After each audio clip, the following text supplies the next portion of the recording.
Good morning, fellow YouTubers, and welcome to Mr.V's Impression Theatre. Today I will be reading you The Sneetches by Dr. Seuss, starring Daffy Duck as the Sneetches, as King Louie as Sylvester, McMonkey, McBean, and George Takei as the narrator. Now the star-bellied Sneetches had bellies with stars, but the plain-bellied Sneetches had none upon stars. Now those stars weren't so big, they were really quite small. You might think such a thing wouldn't matter at all. But because they had stars, all the star-bellied Sneetches would brag, "We're the best kind of sneaks on the beach." They would snort it, with their snoots in the air, they would sniff and they'd snort. "We have nothing to do for plain-belly sort." And whenever they met some, when they were out walking, they'd hike right past them without talking. When the star-bellied children went out to play ball, could a plain-belly get in the game? Not at all. You could play if your bellies had stars, and the plain-bellied children had none upon stars. Ours. When the star-bellied teachers had frankfurter roasts, or picnics, or parties, or marshmallow toasts, they'd never invite the plain-bellied teachers. They'd leave them out cold in the dark of the beaches. They kept them away, never let them come near, and that's how they treated them. They treated them year after year. Then one day, as it seemed, while the plain-bellied Sneetches were moping and doping along on the beaches, just sitting there wishing their bellies had stars, a stranger approached in the strangest of cars. "My friends," he announced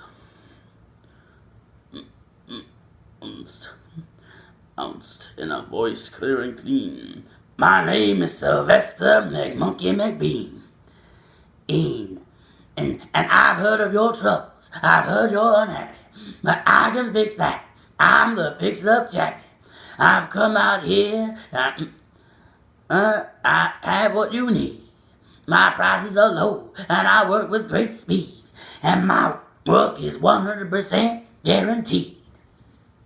Then quickly Sylvester McMonkey McBean put together a very peculiar machine. Then he said, "You all stars like the star-bellied Sneetches, my friends, and you can have them for $3 each. Just pay me your money, then hop right aboard." So they've clambered inside. The machine roared. It clunked and it bumped. It jerked, and it burnt. It popped up them out. But the thing really worked. When the plain bellies came opted out, they had stars. They actually did. They had stars upon stars. Then they yelled at the ones with bellies at the start. "We're still the best sneakers, and they're still the worst. But now, how in the world will we know?" They all frowned. "If which is kind of what, or the other way around?" Then came up McBean with a sly wink. Then he said, "Things may not be quite as bad as you think. So you don't know who's who? That is perfectly true. But come with me, my friends, and I'll tell you what I'll do. I'll make you again the best Sneetches on the beaches, and all it will cost you is $10 each. Belly stars, my friends, are no longer in style," said McBean. "What you need is a trip through my star-up machine.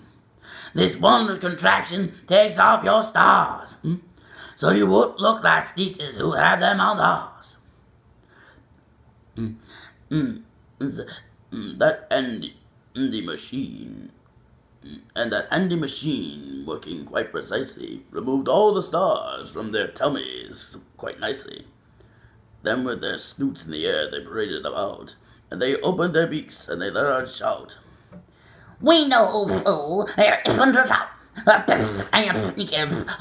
Sneetches without. Then of course, those with stars got frightfully mad. To be wearing a star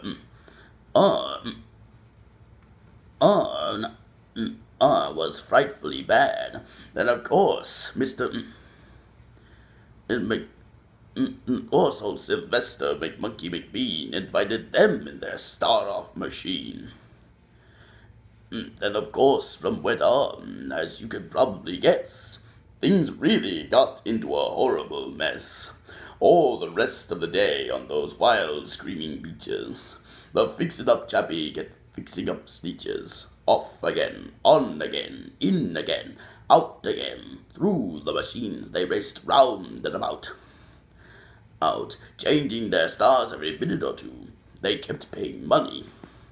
They kept running through until the plane or the starbellies knew whether this one was that one, or that one was this one, or which one was what one, or what one was who. Excuse me. And then, when every last cent of their money was spent, the fix-it-up chappie packed up, and he went. And he laughed as he drove his car up the beach. They never will. No, you can't teach a Sneetch. But McBean was quite wrong. I'm happy to say that the Sneetches really got quite smart on that day. That day they decided that Sneetches are Sneetches, and no kind of Sneetch is the best on the beach. That day all the Sneetches forgot about stars, and whether they had one or not upon bars. We thank you for joining us on Mr. V's Impression Theatre. Don't forget to like, comment, and subscribe, and I will see you all next time. Good night, and may the good Lord take a liking to you.